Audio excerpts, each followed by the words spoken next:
instante de tu amor, por un destello de tu gloria, por un minuto nada más, todo daría, no importaría lo que tenga que pasar, lo que tenga que esperar. Tengo hambre de ti, de tu presencia, de tu fragancia, de tu poder. Hambre que duele, que debilita, que desespera por ti. Tengo hambre de ti, de tu presencia, de tu fragancia, de tu poder. Hambre que duele, que debilita, que desespera por ti. Tengo hambre de ti. Oh, hambre de ti, Señor. Tengo hambre de ti. Oh, hambre de ti, Señor. Tengo hambre de ti. Oh, hambre de ti, Señor.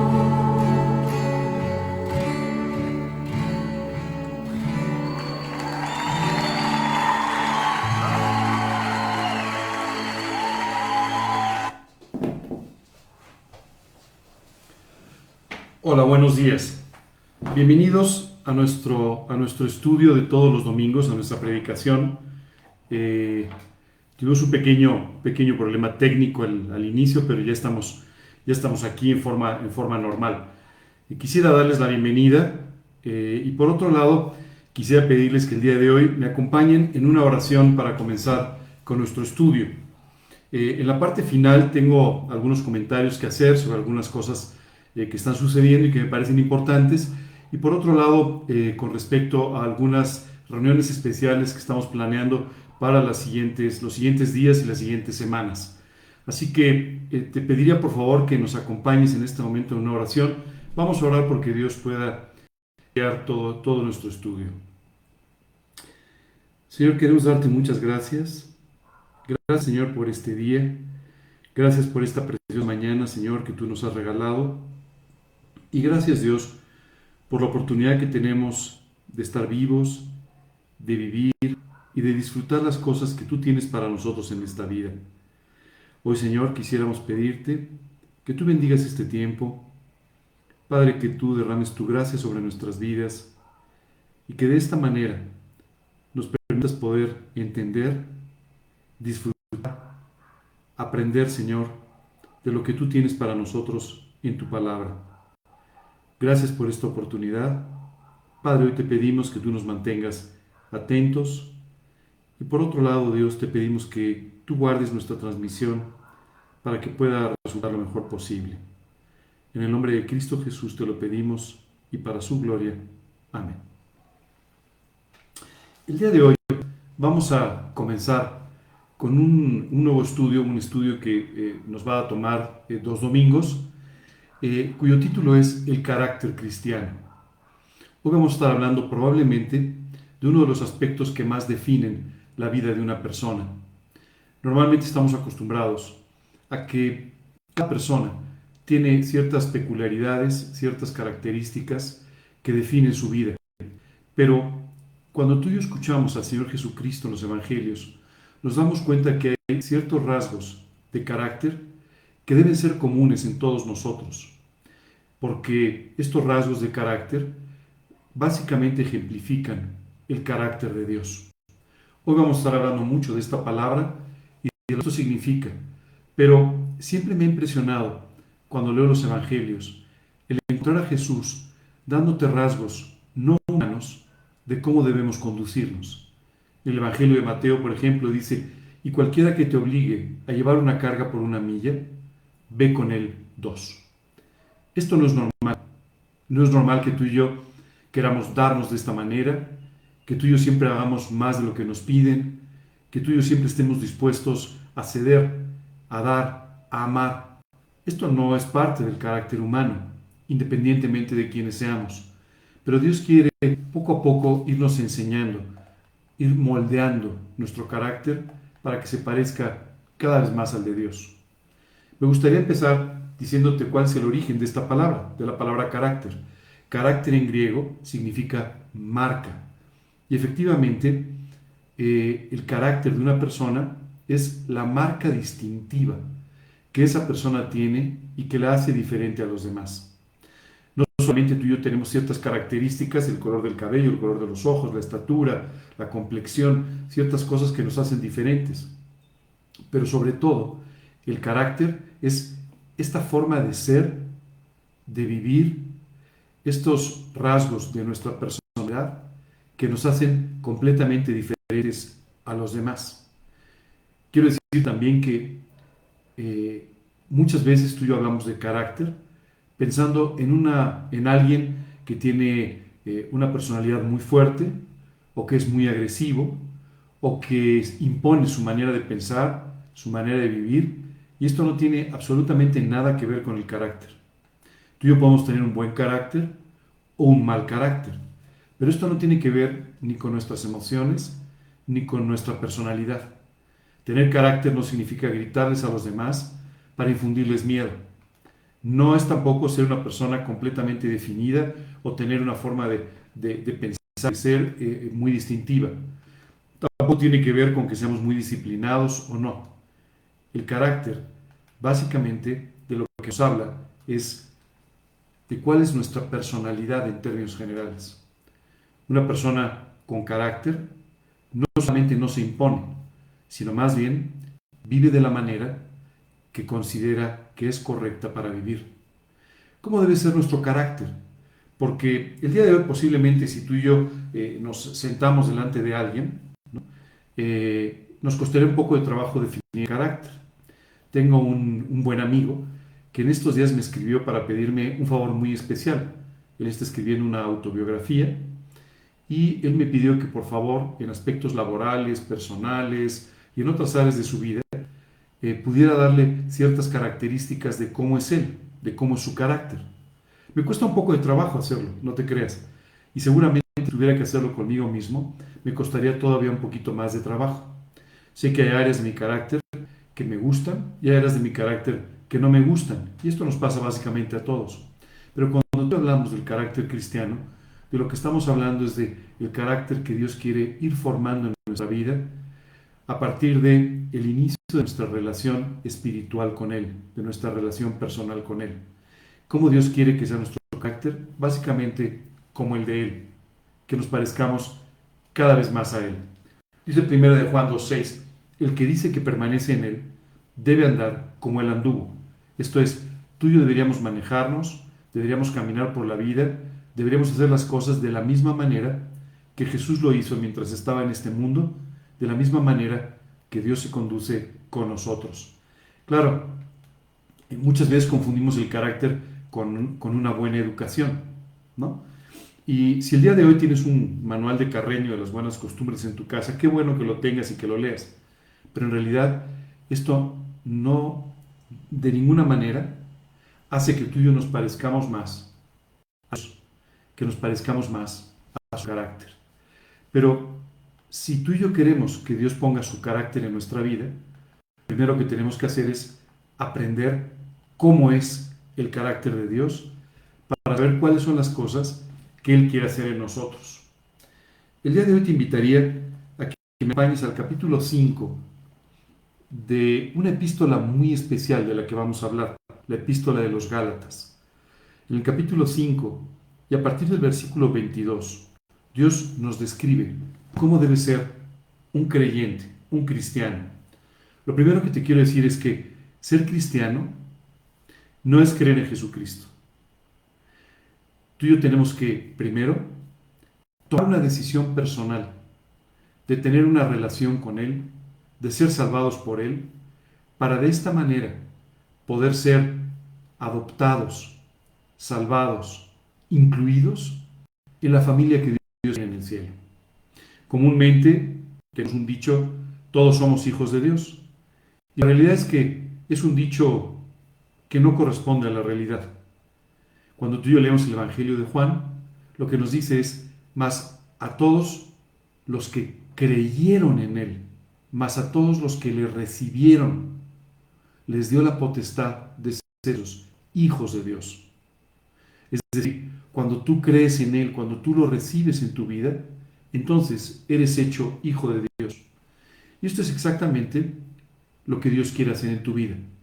Ir poniendo, plasmando su carácter en ti una vez que tú comienzas esta relación personal con Él. ¿Te has dado cuenta cuánto se parecen los hijos a los padres? Aunque a veces no queramos que así sea, pero los hijos se parecen mucho a los padres, porque su constante trato, su educación diaria, todo lo que ellos hacen, va formando y moldando mucho la personalidad de sus hijos. Dios quiere entonces que a través de esta relación personal con Él, nuestro carácter se vaya moldeando para parecernos cada vez más a Él.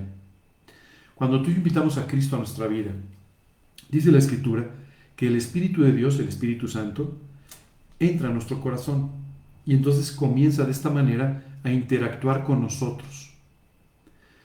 En esta epístola a los Gálatas, Dios nos describe cómo es su carácter, cómo es nuestra relación con el Espíritu Santo y de esta forma, cuál es el trabajo que quiere hacer en nosotros. Esta epístola a los Gálatas es una de las epístolas probablemente más importantes en el Nuevo Testamento. Es una carta que el apóstol Pablo envió, no como en otros casos, a un destinatario o a los creyentes de una ciudad en particular, sino a los creyentes de varias ciudades en esta región llamada Galacia. Cuando tú y yo vemos el mapa de Asia Menor, en la época de Jesús, nos encontramos con que lo que hoy en día es un país llamado Turquía, estaba dividido en la parte del Imperio Romano y estaba dividido en diferentes regiones. Capadocia, Bitinia, y una de ellas era Galacia. Se llamaba de esta manera porque en el siglo III a.C., esta región había sido colonizada, ocupada por galos, es decir, por franceses. Todavía no existía Francia, pero bueno, lo que hoy en día llamamos Francia, por galos, que se habían instalado en esta región. Era una región, por lo tanto, muy peculiar y muy diferente del resto de las regiones en esta zona. Y Pablo envía esta carta a los Gálatas, en la que entran muchos aspectos doctrinales, porque esta región de Galacia, donde había varias ciudades y varias iglesias, la carta fue enviada para que pudiera ser leída en varias de las iglesias. Esta región estaba siendo visitada por lo que se llamaba en aquel tiempo los judaizantes, esto es, judíos que convertidos llegaban a hablar con aquellos que no eran judíos, tratando de imponer las normas morales, las normas sociales y las normas religiosas del judaísmo. Pablo entonces envía esta carta para hacerles entender cuál es la manera correcta de vivir de un cristiano. Hoy en día tú y yo no estamos siendo visitados por judaizantes. Probablemente no somos una área muy específica dentro de la ciudad o dentro del país donde vivimos. Pero esta carta es particularmente útil para ti y para mí, para aprender cómo es que debemos vivir como cristianos, es decir, como aquellos que no solamente creen en Cristo, que no solamente lo han recibido en su corazón, sino que han definido su vida para caminar de la misma manera que Él caminó, para parecernos cada vez más a Cristo. Esto es ser un cristiano, ser un seguidor de Cristo, un seguidor de sus enseñanzas, un seguidor de su carácter, un seguidor de todas aquellas cosas que Él nos enseña. Y aquí el capítulo 5 de los 22 en adelante, nos dice, mas el fruto del Espíritu. Y fíjate las características de este carácter o de este fruto del Espíritu Santo. Dice es amor, gozo, paz, paciencia, benignidad, bondad, fe, mansedumbre y templanza. Quiero decir que cada una de estas palabras tiene una importancia tremenda para cada uno de nosotros. Yo quisiera que si algún día una persona, no estoy pensando en escribir una autobiografía, pero si alguna vez una persona tuviera que definir mi vida, pudiera definirla con estas palabras. Ángel era una persona que mostraba amor, gozo, vivía en permanente gozo, que mostraba paciencia, paz, benignidad, que se comportaba con bondad, era un hombre de fe, vivía con mansedumbre y finalmente tenía templanza, o lo que llamaríamos dominio propio. Si estos fueran los rasgos con los que pudieran describir, entonces Dios habría culminado su obra extraordinaria de formar el carácter de Cristo en mi vida. Esto es exactamente lo que quiere hacer hoy con la tuya. Y me gustaría entonces que yo fuéramos poco a poco entendiendo cada uno de estos atributos del carácter de Dios. Vamos a comenzar con el amor. Probablemente la palabra amor es una de las palabras que más usamos y que peor usamos. Porque hoy en día lo usamos para todo.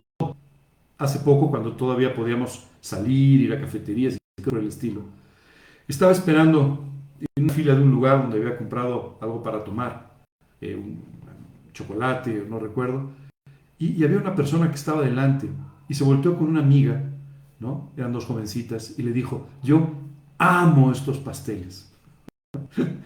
La realidad es que no ama esos pasteles, le gustan mucho, pero hoy en día hemos distorsionado mucho el sentido de la palabra amor. Lo primero que quiero decirte es que el Nuevo Testamento, esta epístola, se escribió en griego. Y el griego es un idioma muy específico. Cuando tú hablas de amor, nosotros hablamos de amor en general. En griego no hay una palabra para describir el amor, sino hay tres palabras diferentes para hablar de amor. Nosotros utilizamos la palabra amor y después ponemos algún adjetivo, algún calificativo que nos hace entender a qué tipo de amor nos referimos. ¿Verdad? Bueno, en griego había tres palabras para expresar amor: eros, filos y ágape. Y ágape es una palabra que fundamentalmente aparece en la Biblia. Aparece una y otra vez en la Biblia.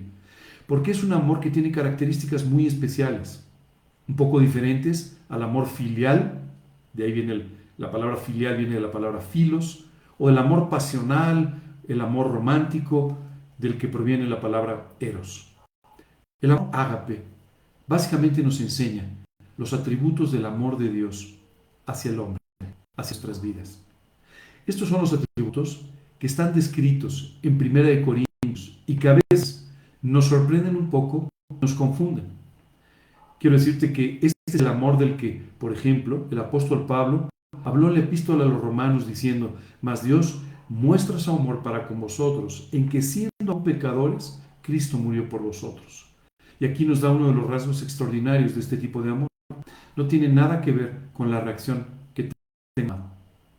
Dios, dice la Escritura, nos amó de tal manera a quienes ni siquiera pensábamos en Él, ni siquiera lo amábamos, ni siquiera le correspondíamos, que amándonos de esta manera, estuvo dispuesto a que Cristo por nosotros en la cruz. Qué amor extraordinario por una persona que te ignora, que dice que no cree en ti y que vive en contra de tus principios, de tus rasgos distintivos. Dice la Escritura también en 1 de Juan, el que no ama, no ha conocido a Dios, porque Dios es amor. Es decir, si hay las características del carácter de Dios que es particularmente notoria, es el amor. Esto es algo que nosotros vemos todo el tiempo derramado por nosotros. De hecho, le dijo al profeta Jeremías, con amor eterno te he amado, por tanto, te prolongué mi misericordia. Dios quiere que entiendas completamente de qué se trata el amor para que puedas vivir en él, para que puedas disfrutar de él. Dice 1 Corintios, el amor es sufrido, es benigno. El amor no tiene envidia, El amor no es jactancioso, no se envanece, no hace nada indebido, no busca lo suyo, no se irrita, no guarda rencor, no se goza de la injusticia, mas se goza de la verdad. Todo lo sufre, todo lo cree, todo lo espera, todo lo soporta. El amor nunca deja de ser. Cuando tú lees esta definición de amor que está en 1 Corintios, es bastante claro que no tiene nada que ver con el amor humano. Todo lo cree, todo lo sufre, todo lo espera, todo lo soporta, nunca deja de ser. Esto no tiene que ver. Muchas veces tú y yo vemos el amor entre dos personas, un amor real, genuino, que los lleva, por ejemplo, a casarse. Se profesan y se confiesan uno a otro un amor eterno. Y sin embargo, tal vez después de un tiempo esa relación se rompe. El amor termina. Cuando la Biblia dice el amor nunca deja de ser. Estas son las características del amor ágape. Este amor que Dios siente por él. Es un amor que, uno, no es amor. Dos, forma parte de esta descripción que acabamos de leer. Es muy importante, no depende del ser humano, no depende de su reacción.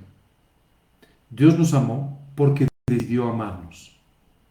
Dios nos amó porque tomó esta decisión de, a pesar de cómo somos, a pesar de quienes somos, amarnos por completo siempre. Esto seguramente es lo primero que Dios quiere poner en tu vida. Los seres humanos expresamos este amor por nuestros familiares, por algunas personas de las que románticamente nos enamoramos, pero la realidad es que para nosotros es muy difícil amar a las personas que no son como nosotros, que no se parecen, incluso amar a nuestros enemigos. Por eso, cuando Jesús hablaba de este tipo de amor y hablaba, por ejemplo, de amar a los enemigos, esto causaba como muchas dudas en las personas que lo escuchaban. ¿Cómo puedo amar a una persona que no conozco? ¿O cómo puedo amar a alguien que actúa en contra mía? ¿O cómo puedo amar a alguien que es mi enemigo? Y es porque, humanamente hablando, tú y yo no podemos hacerlo. Pero Dios quiere poner en tu corazón este amor extraordinario que Él tiene por nosotros. Te amó cuando tú no eras amable. Te amó cuando tú lo necesitabas sin saberlo y cuando tú vivías en contra de sus principios. Y una vez que te alcanzó, una vez que te salvó, continuó amándote, a pesar de tus errores, a pesar de mis problemas, a pesar de mis limitaciones, a pesar de que a veces no le he seguido completamente o no he hecho las cosas que Él me ha dicho que haga. De todos modos, ha seguido amándonos a ti y a mí. Sabes, esto siempre me ha parecido extraordinario. En los grandes errores de mi vida, ha sido reconfortante poder dar la vuelta, poner los ojos en el Señor, sabiendo que, a pesar de las consecuencias de lo que mis actos hayan causado, Dios me sigue amando. Dios te sigue amando y te ama de una forma que es difícil comprender de otra manera. Ahora, este es un rasgo de su carácter que Dios quiere poner en tu corazón. Dios quiere llevarte a amar a las personas con este amor ágape. A amar a las personas de tal manera que, aunque las personas no te correspondan correctamente, aunque las personas tengan una actitud equivocada en contra tuya, a pesar de que rechacen tu mensaje, de todos modos, tú los sigas amando. Fíjate que esto es extraordinario. El apóstol Pablo decía que amaba con este amor de tal manera a su nación, a su pueblo, que decía, yo preferiría incluso ser anatema, estar separado de Dios, con tal de que ellos creyeran. Esto es lo que el amor llevaba a Pablo a experimentar por aquellos que amaban. Esto es lo que tú y yo necesitamos para cualquier tipo de relación. Dice la Escritura, y sobre todas estas cosas, vestidos de amor, que es el vínculo perfecto. Es lo que te vincula, te relaciona en forma perfecta con cualquier persona. No importa si es parecida a ti o diferente a ti. No importa importa si te cae bien o no te cae tan bien. No importa si tú le caes bien o le caes muy mal. De todos modos, Dios puede hacer que tengas un vínculo perfecto con esa persona a través del amor. Esto es lo que puede hacer que tú ores por los demás. Esto es lo que puede hacer que tú ores por personas que ni siquiera conoces. Esto es lo que puede hacer que tú te entregues para de esta manera servir, ayudar a los demás. ¿Sabes? Cuando Dios hablaba del amor entre creyentes, entre personas que siguen a Cristo, utilizaba la misma palabra, ágape. Pero te quiero decir que esta es la forma en la que tú y yo tenemos que aprender a amarnos como hermanos. Hemos sido adoptados por un mismo Padre. Hemos sido salvados por un mismo Padre.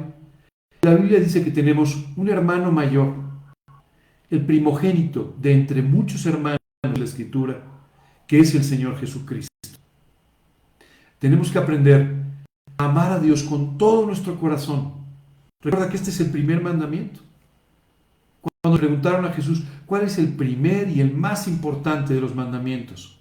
Él dijo, amarás al Señor tu Dios con todo tu corazón, con toda tu alma, con toda tu mente, con todas tus fuerzas. Pero esto no es posible, no es posible. Pero Dios puede hacerlo posible, formando su carácter en tu vida, para que empieces a amar de esta forma completamente ilimitada y sobrenatural al Dios que te ama a ti. Dios de esta manera nos dice, cuando aprendas a amar de esta forma, Jesús les dijo, podrás cumplir el segundo mandamiento. Amarás a tu prójimo como a ti mismo. Por supuesto, cuando él dijo esto, lo primero que le preguntaron es, ¿quién es el prójimo? No, el que me cae bien. No. Todas las personas que están a tu alrededor son tu prójimo, son tu próximo, son el que está cerca de ti. Tú y yo tenemos primero que aprender a amarnos entre hermanos en Cristo. Y después, tú y yo tenemos que aprender a amar a cualquier otra persona, quien sea. No- Esto solamente será posible si tú puedes empezar a reflejar el amor de Dios que está en tu corazón hacia otras personas. Ahora te das cuenta de la importancia de este primer rasgo de su carácter, del amor. Si tú no, lo demás no tiene sentido.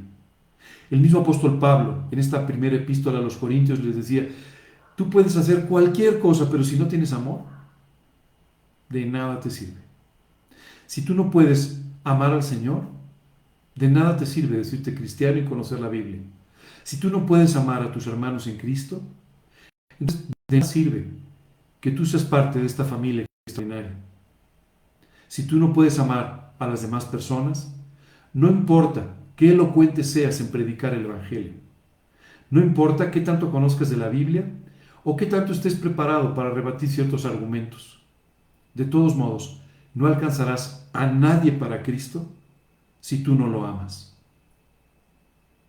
En una oportunidad, en el siglo XIX, un muy conocido predicador estaba dando un mensaje cuando una persona se manifestó completamente en contra de lo que él estaba diciendo. Este hombre se echó a llorar. Le dijo, ¿pero por qué lloras? ¿Eres débil de carácter? No, porque no puedo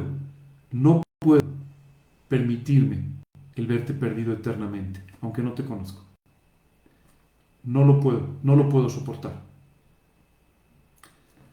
Cuando no lo puedas soportar, orarás por las personas, les hablarás de Cristo y ellos van a ver ese profundo amor que tienes por ellos.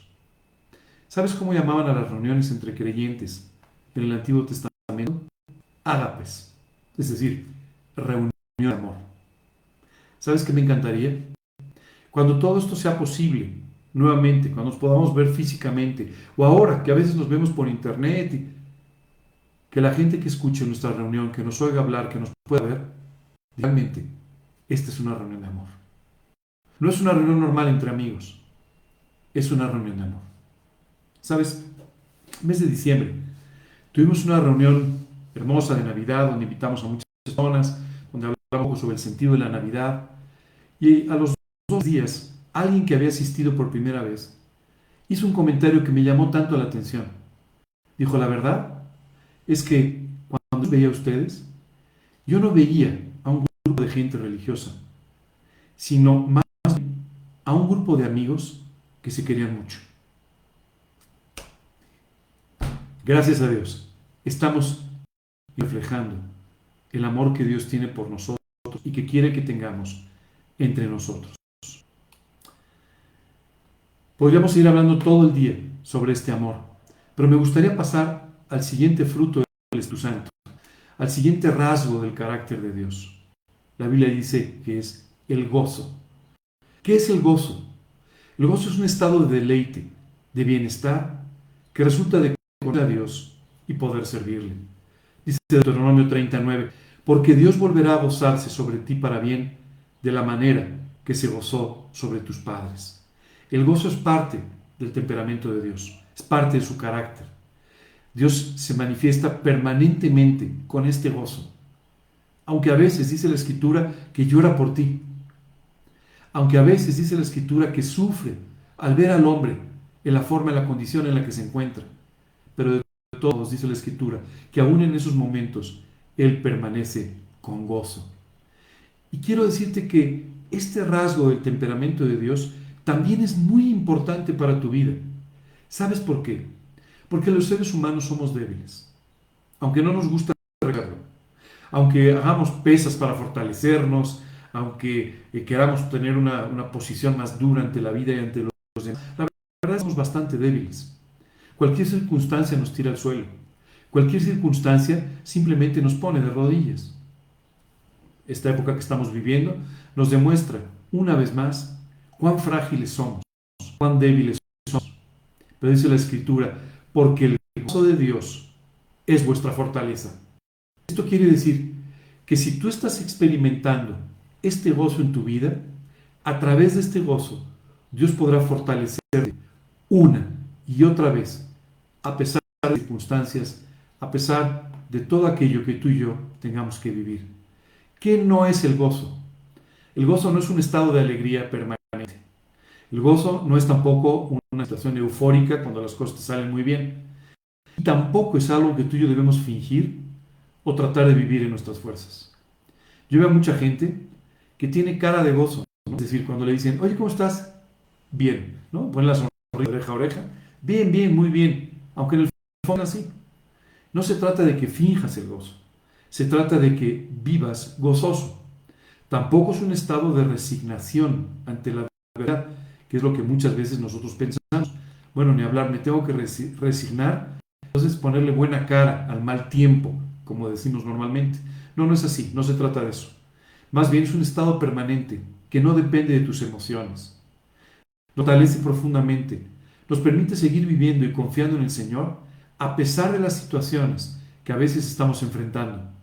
Muy importante, nos permite tener una vida saludable. ¿Tú sabes cuántas veces nuestro cuerpo sufre por causa de nuestras emociones? Muchas de las enfermedades que tú y yo enfrentamos hoy en día no son más que consecuencias de enfermedades de nuestra alma. Tú sabes cómo nuestras emociones lastimadas, nuestro sufrimiento, daña nuestra vida. Si tú eres un químico, un nutriólogo, te gustan las cuestiones de medicina, sabrás que todas estas situaciones tristes, depresivas, desatan una hormona, cortisol. Bueno, quiero decirte que nuestro cuerpo empieza a reaccionar en base a eso. Y muchas veces tú y yo sufrimos. Hoy en día sabemos que hay muchas enfermedades que provienen, en principio, de nuestra falta de salud espiritual, de nuestra falta de salud emocional. Así que es bien importante que aprendamos a vivir con este gozo. Está relacionado con una actitud permanente de gratitud a Dios. A veces nos preguntamos, ¿por qué Dios dice en la Biblia que tenemos que estar siempre gozosos? ¿Por qué dice, dad gracias en todo? Porque esto corrige y cambia tu actitud y permite que tú y yo veamos la vida de una forma totalmente distinta, a través de este gozo permanente que nos hace ver las cosas como de Dios y no como de circunstancias adversas que afectan la vida. Es el gozo que nos permite estar en pie en las situaciones adversas. Y como no es una emoción, nos permite ver más allá de las pruebas en las que a veces nos encontramos. Este es el gozo. Y Dios quiere, como dice la Escritura, que aprendamos a vivir siempre gozosos. El tercer atributo del carácter de Dios es la paz. Esa que los seres humanos normalmente no tenemos.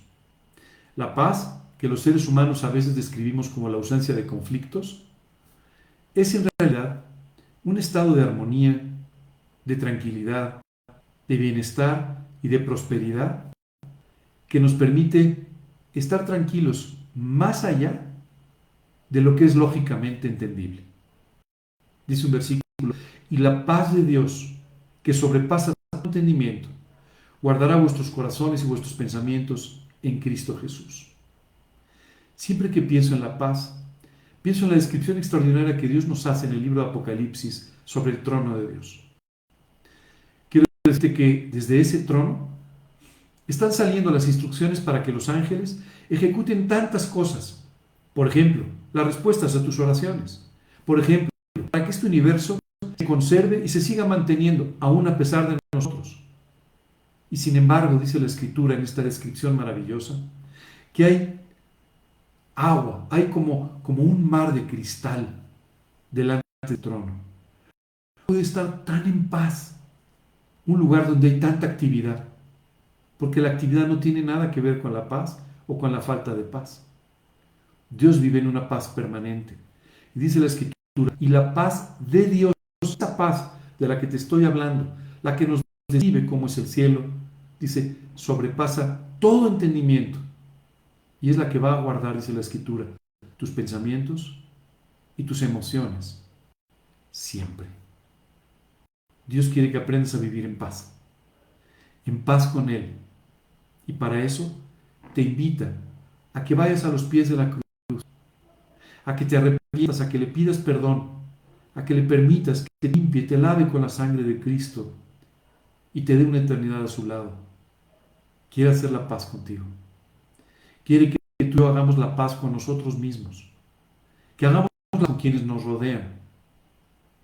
Él estaba viendo un documental y me llamó la atención como por una situación específica, dos personas hablaban una de la otra y aunque el evento había sucedido muchos años antes, seguían sin estar en paz. Seguían hablando el uno del otro. Es increíble. No podemos vivir en paz. Solo el Dios de paz puede establecer la paz entre nosotros. El Evangelio de Juan, Jesús dijo, la paz os dejo, mi paz os doy. Yo no la doy como el mundo la da, les decía a sus discípulos. El mundo les da una paz que dura poco tiempo, pasajera. Yo les doy una paz permanente en la que pueden vivir todos los días de su vida. Hoy me gustaría preguntarte si vives en paz. Si tú no vives en paz, hoy es el día para que establezcas la paz con Dios. No hay un día mejor. Dice la Escritura, en tiempo aceptable te he oído y en día de salvación te he socorrido. He aquí ahora el aceptable, he aquí ahora el día de salvación. Amigo, hoy te está llamando. Hoy ha salido a buscarte. Hoy ha salido a decirte que quiere establecer la paz contigo, que quiere poner este carácter en tu vida, que quiere transformar tu corazón, tu vida, tu personalidad, hacerte una persona nueva por completo. No dejes pasar esta oportunidad. Al final de nuestra predicación, voy a tomar unos minutos para explicarte cómo puedes dar a Cristo tu vida y permitirle de esta manera que haga la paz contigo. La paz entonces no es un estado simplemente que te permite describir un tiempo de vacaciones. Tampoco es algo que podamos fingir o tratar de vivir en nuestras fuerzas. Y muy importante, no es un mecanismo para que reprimas tus emociones. No es un estado tampoco de aislamiento y no depende de circunstancias, sino más bien la posición en la que estamos cuando somos reconciliados con Dios por medio de Jesucristo. genera un profundo bienestar a las personas que viven en ella y permite que nuestra mente, nuestros pensamientos, nuestras emociones estén completamente cuidados por esta paz y nos permite vivir descansados. ¿Sabes qué es increíble? Cómo la falta de paz nos agota. Cómo la falta de paz nos quita la energía. ¿No te ha pasado alguna vez cuando tú estás en una situación un tanto conflictiva con algunas personas y eso, después de una discusión te sientes agotado, exhausto? Esto es lo que hace la falta de paz en tu vida. Quiero decirte que el día que Dios empezó a mostrar este carácter en mi vida, empecé a descansar. Empecé a vivir una vida con menos peso. Me aligeró la carga. Algo que quiero hacer hoy contigo. Si hoy no estás en paz con alguien, tú tienes que buscar establecer la paz. Oye, pero esa persona no quiere saber nada de mí. Ese es un problema de la otra persona. Tú tienes en tu corazón que establecer la paz con esa persona. No te puedes permitir el lujo de vivir de otra manera. Hay otro rasgo del carácter de Dios que es completamente contrario a como tú y yo somos. Es la paciencia. ¿Qué es la paciencia? La paciencia es la resistencia activa a la oposición, no una resignación pasiva. Esto es importante entender. Hay veces que la persona dice, oye, ¿cómo es paciente este muchacho? No, simplemente le da igual. Simplemente no le importa lo que le estás diciendo, le tiene sin cuidado esta situación. No es que sea paciente, sino simplemente no le importa. Dios es paciente. Dios tiene una gran paciencia para con nosotros. Si no fuera por su paciencia, realmente tú y yo no estaríamos ni siquiera aquí. Dice la Escritura, Pedro, el Señor no retarda su promesa, según algunos la tienen por tardanza, sino que es, escucha bien, paciente para con nosotros, no queriendo que ninguno perezca, sino que todos vengan al arrepentimiento. Esto quiere decir que Dios es paciente contigo y conmigo. A mí Cristo me encontró a los 19 años. Y no es porque no me hubiera buscado antes, es porque lo rechacé muchas veces. Pero en su paciencia llegó a los 19 años. Déjame contarte una historia. Hace algún tiempo me invitaron a que diera una predicación en una residencia para adultos mayores. Tenía una audiencia muy heterogénea, personas que tenían 65, 70 años, pero había una señora que tenía más de 90. En ese momento tenía, si no mal recuerdo, 92 años. Recuerdo que cuando terminó la predicación, esta mujer se acercó a mí y me dijo, no tienes una idea la ilusión que me ha hecho escucharte. Porque cuando yo tenía tan solo unos 15 o 16 años, un día paseando con mi hermana por la Alameda Central en la Ciudad de México, vimos a un joven que además se parecía un poco a ti, subido sobre un cajón de madera, y desde ahí él estaba hablando con la Biblia. Y decía las mismas cosas que dice a Dios. Le dije, señora, ¿cómo puede acordarse después de tantos años? Y me dijo, porque al escucharte, volví a recordar aquellas palabras. Él hablaba de una relación con Dios. Le dije, señora, déjeme hacerle una pregunta. Hoy, a sus más de 90 años, ¿invitó a Cristo a su vida? Me dijo, sí, hoy lo hice.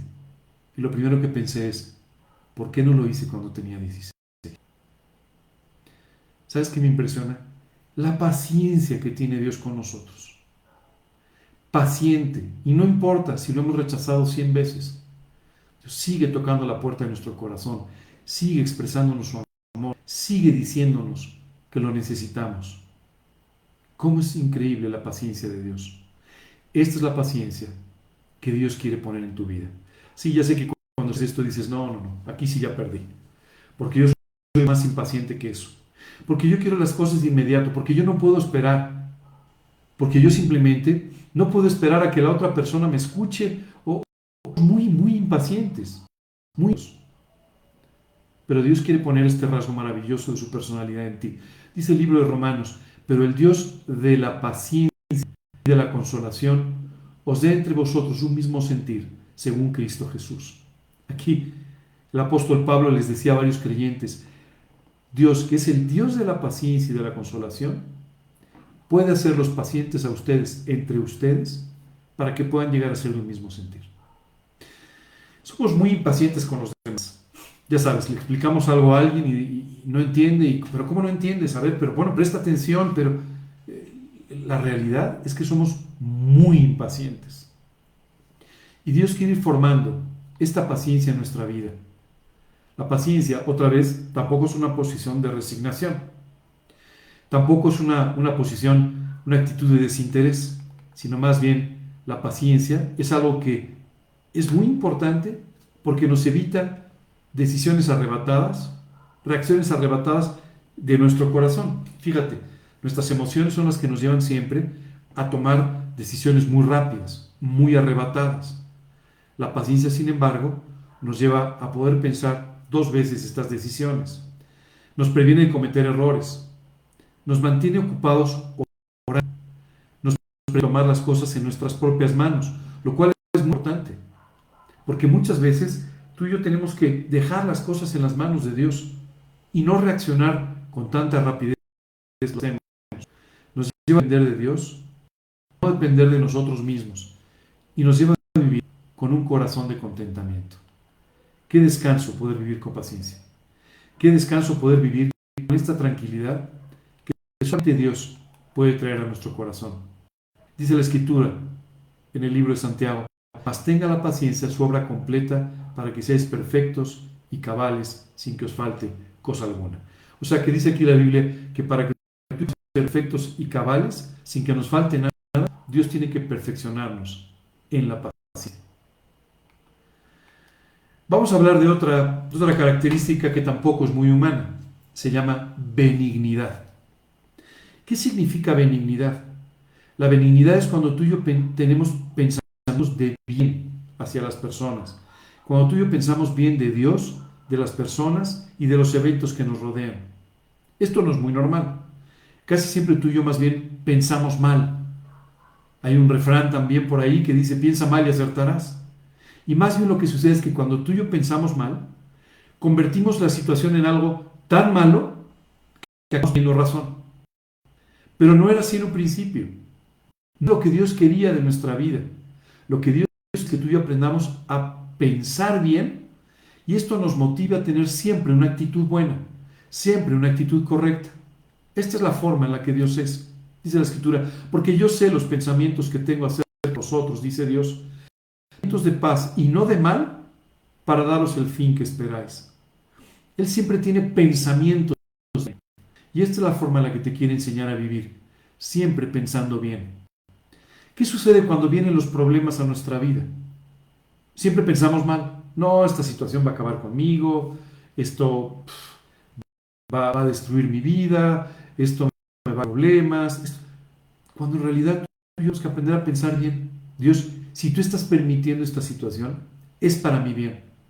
Si tú estás permitiendo esta situación, no es para poner todas las cosas de control, sino más bien es para colocar todas las cosas en el orden correcto, en mi vida. Muchas veces tú y yo pensamos que las situaciones adversas nos destruyen, cuando en realidad, en las manos de Dios, las situaciones adversas construyen el carácter de Dios y construyen lo que Dios quiere hacer en tu vida, lo que Dios quiere que sea tu vida. Si hoy estás pasando por situaciones complicadas, adversas, o estás de venir encima toda una ola de problemas, quiero pedirte que pienses bien. Muchas personas te van a decir que eres irresponsable, porque deberías preocuparte. No. Estoy pidiendo que seas benigno, que pienses bien, que aunque veas las olas enormes, que aunque veas problemas enormes, aprendas de todos modos a pensar siempre bien de Dios. Esto sigue cuando tú mantienes los ojos en el Señor permanentemente. Y Dios quiere hoy que tú aprendas a vivir de esta manera. No se trata del positivismo o del optimismo. Recuerdo que hace unos años teníamos una serie de reuniones los sábados de un grupo de adultos mayores. Y en el salón de al lado del hotel donde nosotros estábamos, había veces que se escuchaba mucha algarabía, muchos gritos, muchas risas. Y a mí siempre esto me llamó la atención y dije: qué gente tan simpática, tan alegre, quién sabe por qué sea, ¿no? Y cuando salí me acuerdo que me encontré con un grupo de gente, todo el mundo dándose abrazos y besos. Yo dije: ¿y esto? Entonces me acerqué y le dije, oye, ¿ustedes quiénes son? Me dijo, somos del Club de los Optimistas. Dije, bueno, pues, o sea, que bueno, desde luego, ojalá que haya clubes de optimistas, si no, desde luego sería un poco mejor. Pero la realidad es que, en el fondo, solamente eran como inyecciones de adrenalina, como inyecciones emocionales que hacían que la gente se le iba diciendo, yupi, la vida es linda, o sea, todo está bien, pero tan solo unos días después, todo regresaba a la realidad.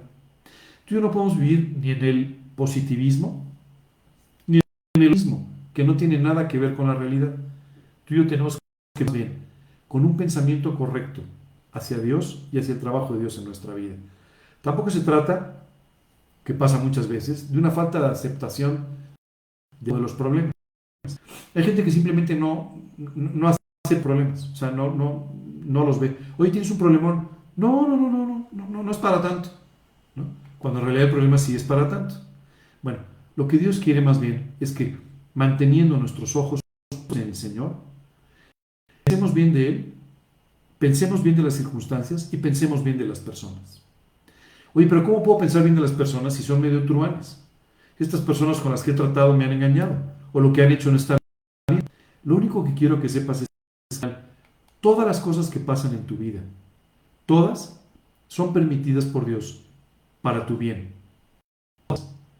Así es que tú y yo tenemos que aprender a saturar nuestra mente de buenos pensamientos y no de malos pensamientos.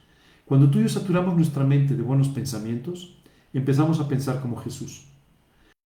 Esto, tú no sabes cómo te cambia el ánimo. No sabes cómo te cambia hasta tu salud. Tú no sabes cómo esto te cambia tu forma de reaccionar ante los problemas y también tu forma de vivir la vida.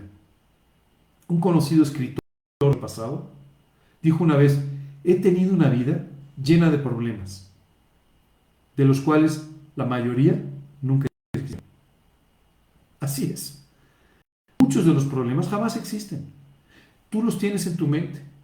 Tú los generas en tu mente al vivir permanentemente con malos pensamientos.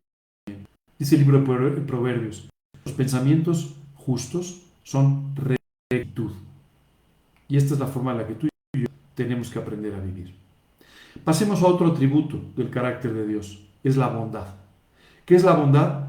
La bondad es la acción del bien, no solo pensar bien, sino la acción del bien. Cuando actúas en una buena y una correcta forma. ¿De acuerdo? Esta es la manera en la que Dios actúa siempre con nosotros. Él siempre actúa bien. No importa que tú y yo actuemos mal, no importa que las cosas se salgan de nuestro control, Dios siempre actúa bien. Dice el Salmo 68, por tu bondad, oh Dios, has provisto al pobre. ¿Por merezca? No, por su bondad. Dice la Escritura, Dios bendice a quien quiere bendecir. Es decir, simplemente por su bondad, Él te bendice. No porque seas mejor, peor, te portes muy bien, seas más religioso. No, que en su bondad ha decidido hacerlo. Dice la epístola a Tito, pero cuando se manifestó la bondad de Dios, nuestro Salvador, amor para con los hombres. Es decir, por su bondad es que fue a la cruz. Su bondad te sigue buscando y por su bondad siempre reacciona bien hacia ti. Esta es una forma en la que tú tienes que aprender a vivir. Siempre con bondad, siempre actuando bien. Ahora, ¿de qué se trata este actuar bien?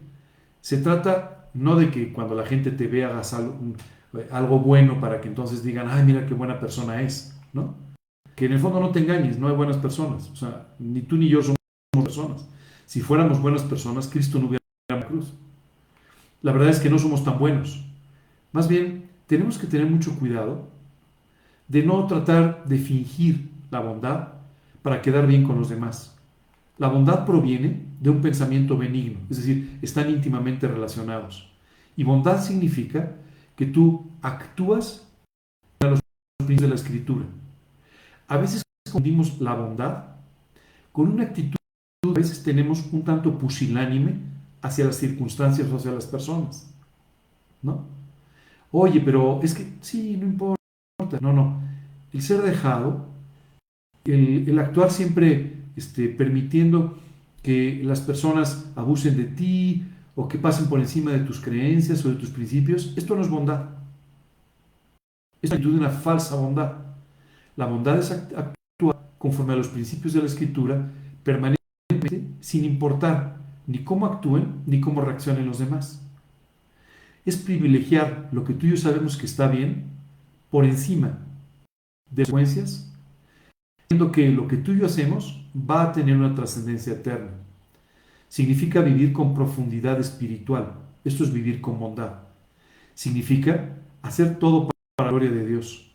Hacer todo siempre dándole a Él la gloria, dándole las gracias y actuar siempre con respeto hacia los demás. ¿Sabes? Me llama mucho la atención a veces cuando las personas pueden incluso estar hablando de principios de Dios, pero sin respetar a los demás. Tú tienes que vivir respetando siempre a los demás, haciendo lo que debemos y no necesariamente haciendo lo que queremos. A veces hay una diferencia importante. Tú quisieras tirarle un libro a la mesa. No, no, no. Pero esto no es lo que debes hacer. Lo que debes hacer es actuar con bondad.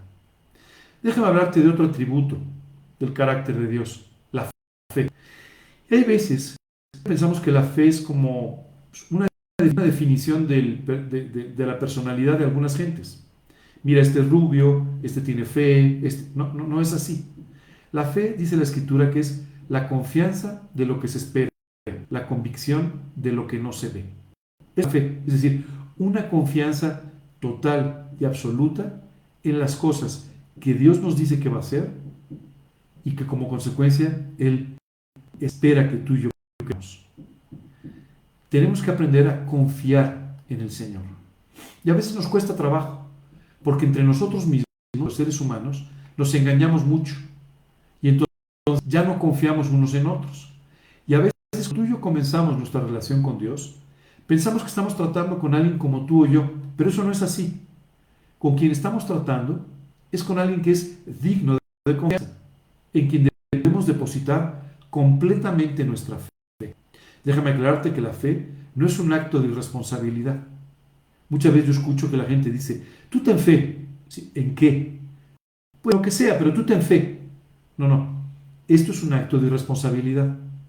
Esto es una actitud pasiva y una actitud irresponsable. Tener fe es confiar confiar en Dios. Y esto te lleva a vivir de una manera espiritual. Tener fe es tener la seguridad completa del cuidado de Dios por tu vida, aun cuando todo parezca indicar algo diferente. Con esa fe es tener la seguridad de que Dios responde tus oraciones. Tener fe es poder vivir en un descanso completo en el Señor, sin importar las circunstancias. La Biblia tiene una expresión que a mí me encanta. Habla del reposo de la fe. Es decir, el reposo al que la fe te lleva para que puedas vivir en él permanentemente, independientemente de las circunstancias. Dios a veces tiene que enseñarnos a vivir fe, moviendo nuestras circunstancias, cambiando, dándonos una inseguridad en las cosas en las cuales nos estamos apoyando. Muchas veces tú y yo nos apoyamos en nuestra posición económica, en nuestras relaciones, en nuestro trabajo, en nuestro dinero, en nuestros amigos.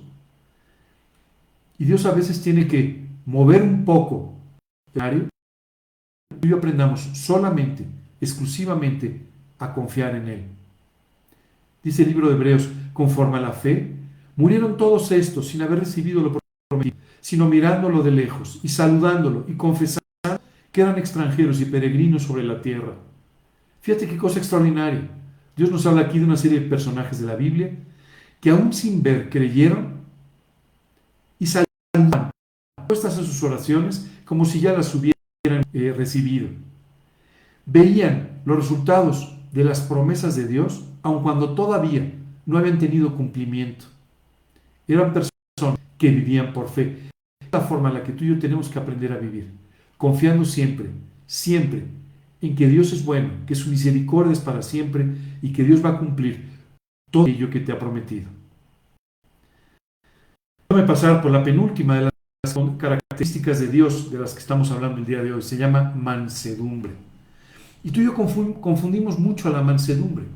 Pensamos que una persona mansa es una persona simplemente despreocupada, que no le importa, pero la mansedumbre es la humildad y benignidad que nos lleva a buscar a Dios antes de recurrir a nuestras propias personas.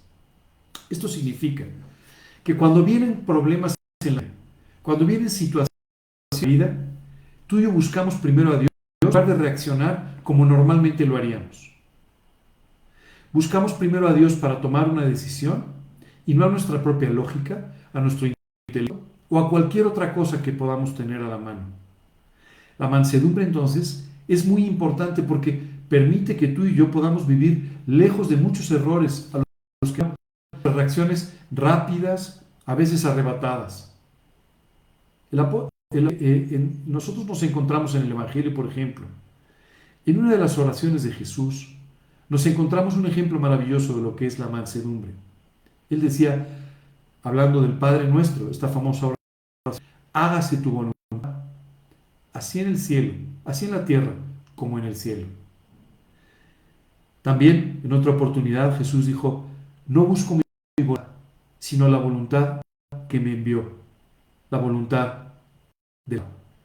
Tú y yo tenemos entonces que aprender a vivir en su voluntad, privilegiando siempre lo que Él nos dice que hagamos por encima de lo que tú y yo haríamos o de la forma en que reaccionaríamos. Déjame aclararte que la mansedumbre no es una reacción pusilánime, tampoco es una reacción indiferente.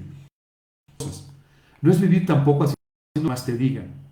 Simplemente es no permitir que algo diferente a los principios de Dios nos muevan a actuar.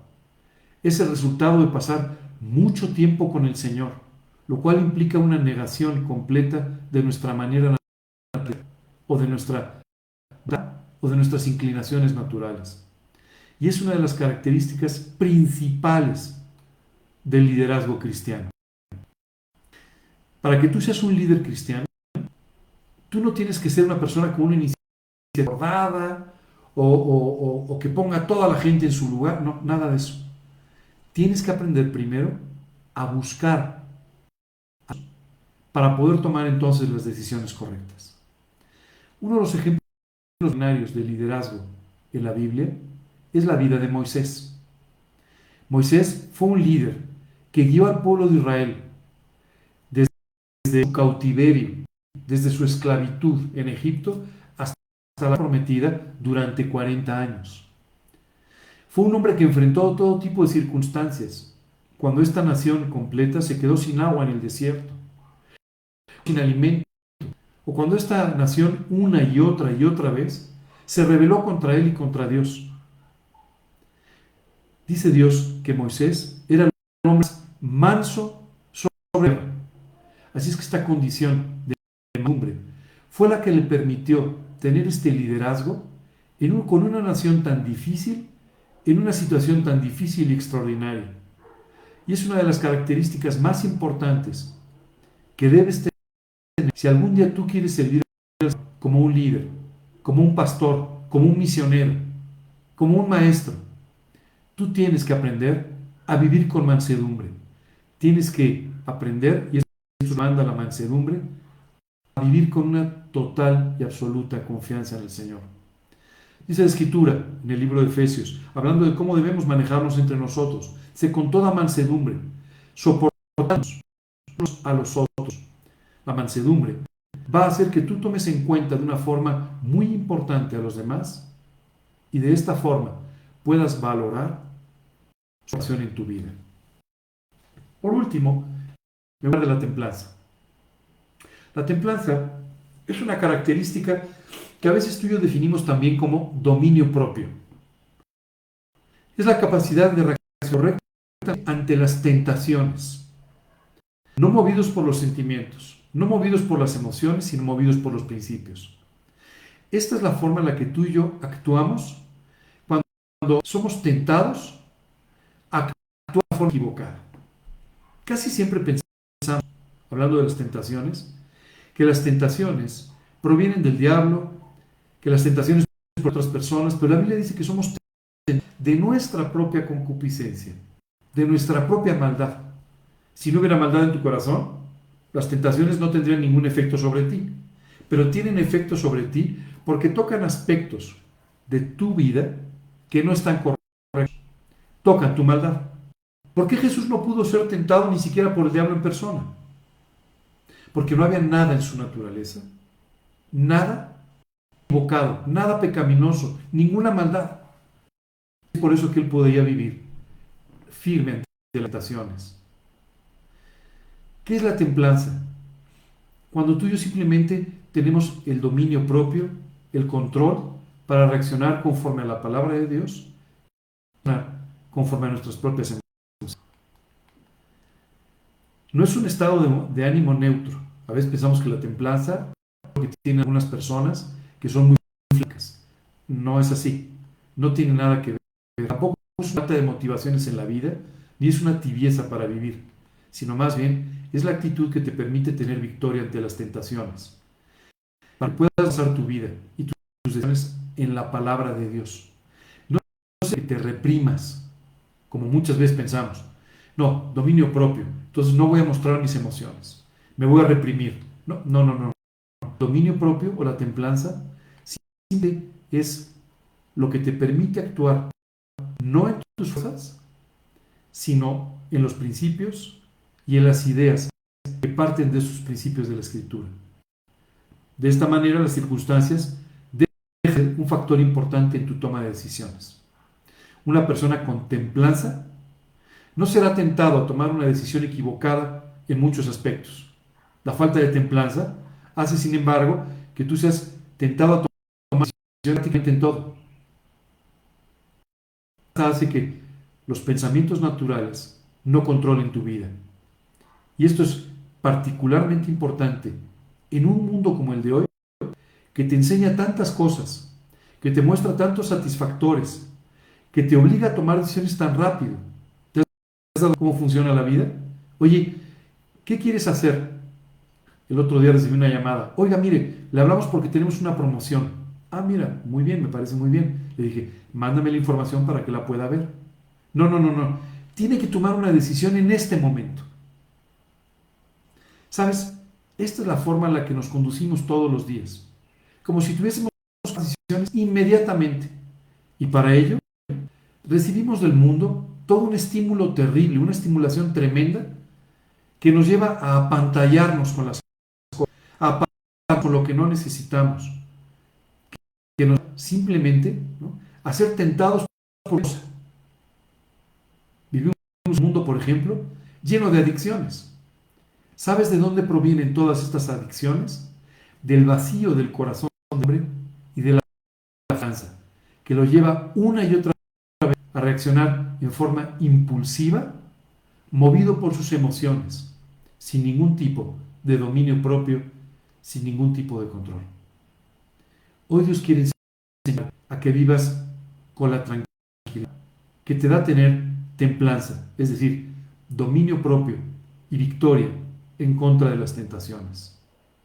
Bueno, estos son los rasgos del carácter de Dios. Y el día de hoy venir hasta aquí. Te dije al principio que esta era la primera parte de nuestro estudio sobre el carácter cristiano.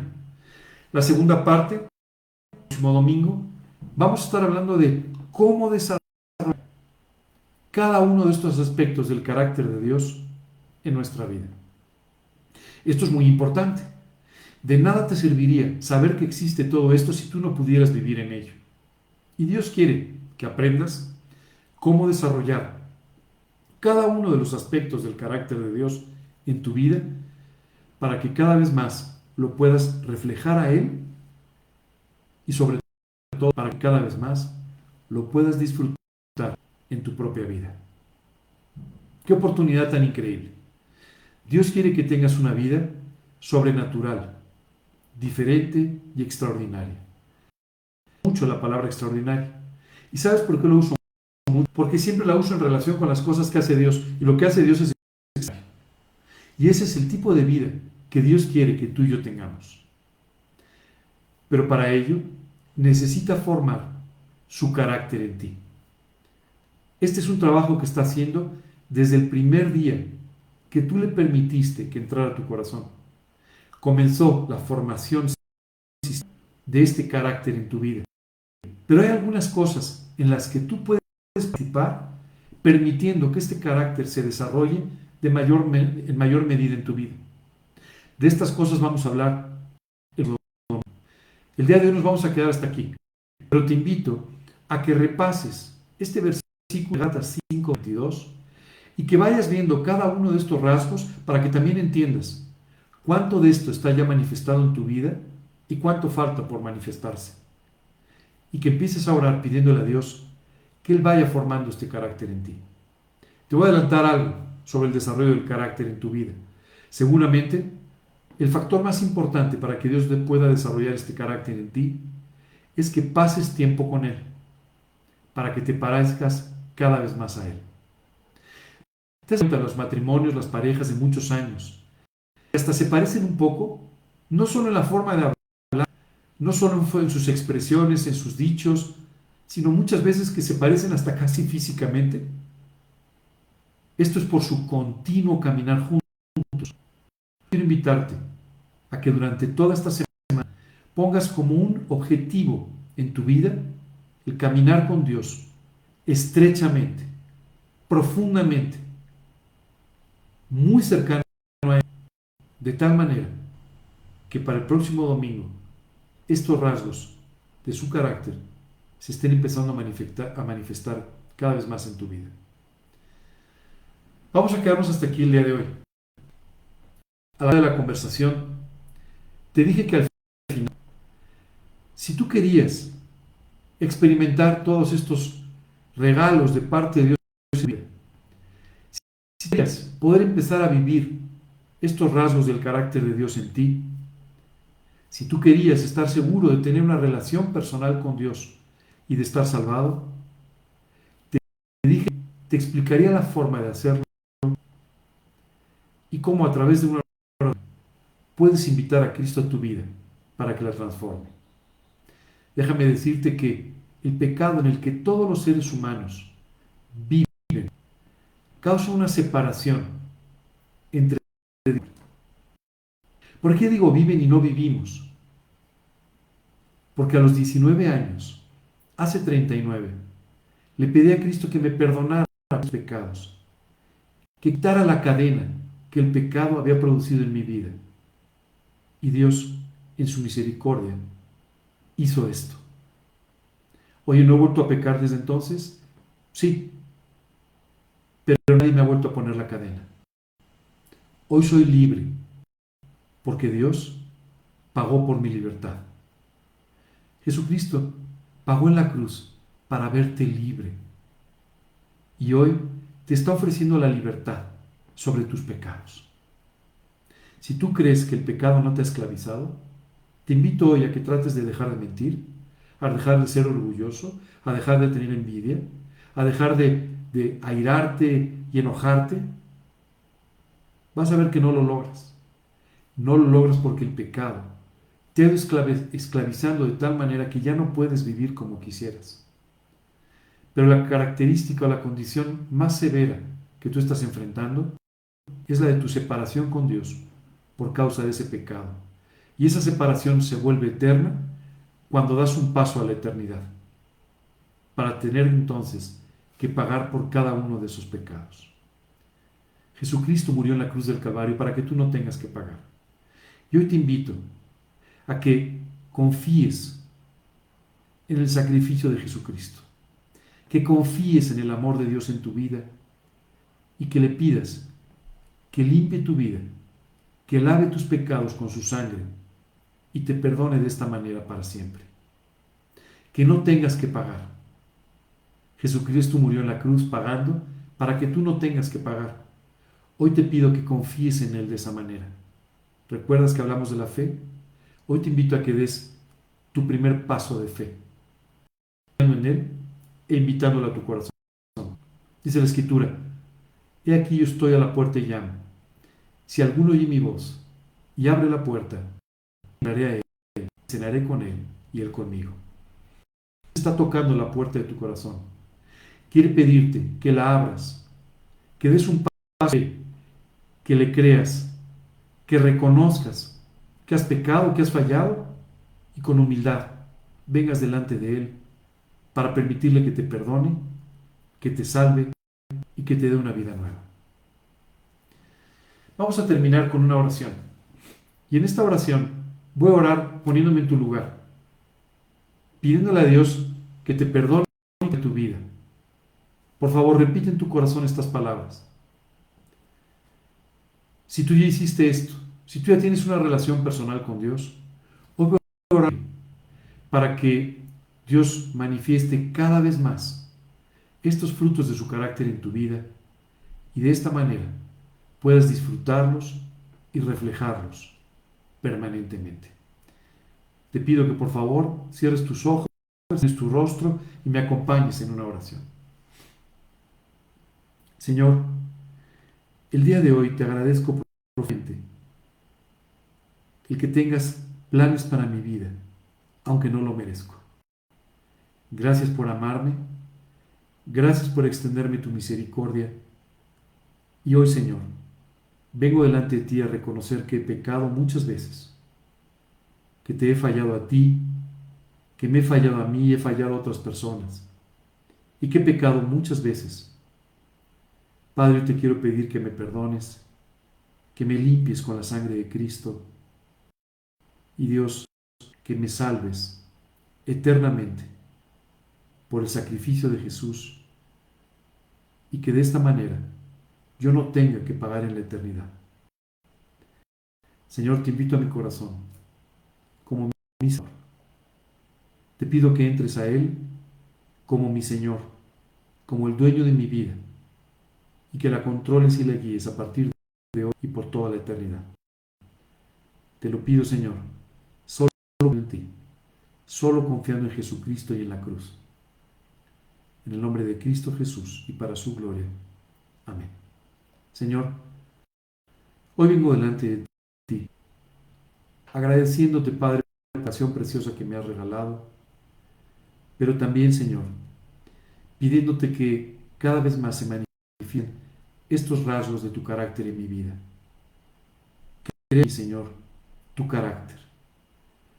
Padre, que cada una de estas características del carácter tuyo se conviertan en las características del mío.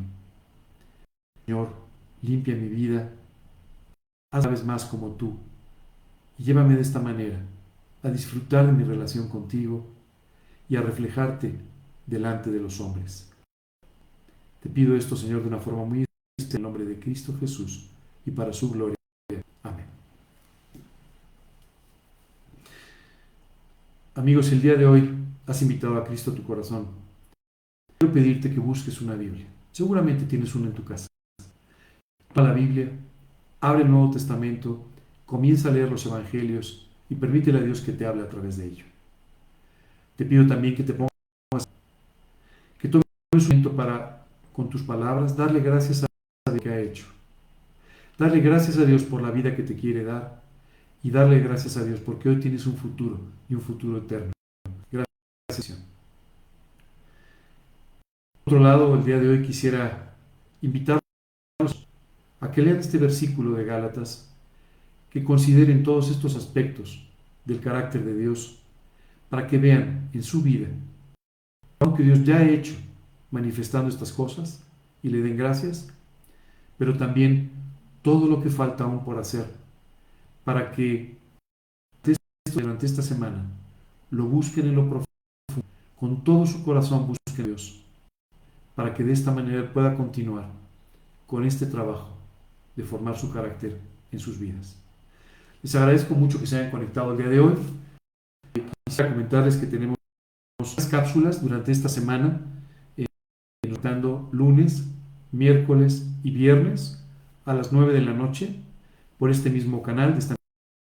Y vamos a tener unos mensajes muy breves, unos 15 minutos, que seguro te van a alentar para que tú sigas con tu vida cristiana.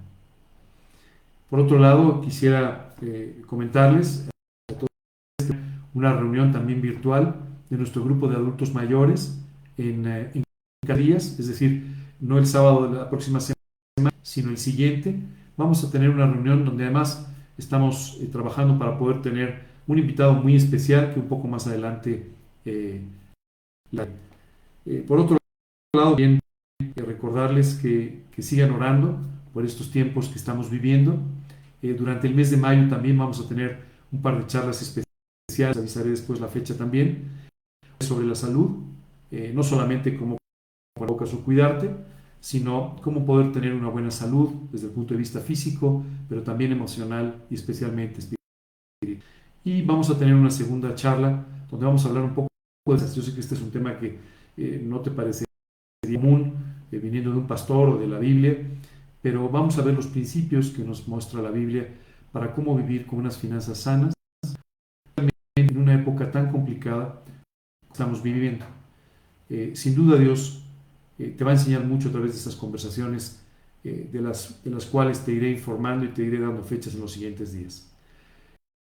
Es un gusto estar con ustedes, que tengan un fin de semana y que Dios bendiga sus vidas y a sus familias. Gracias, hasta luego.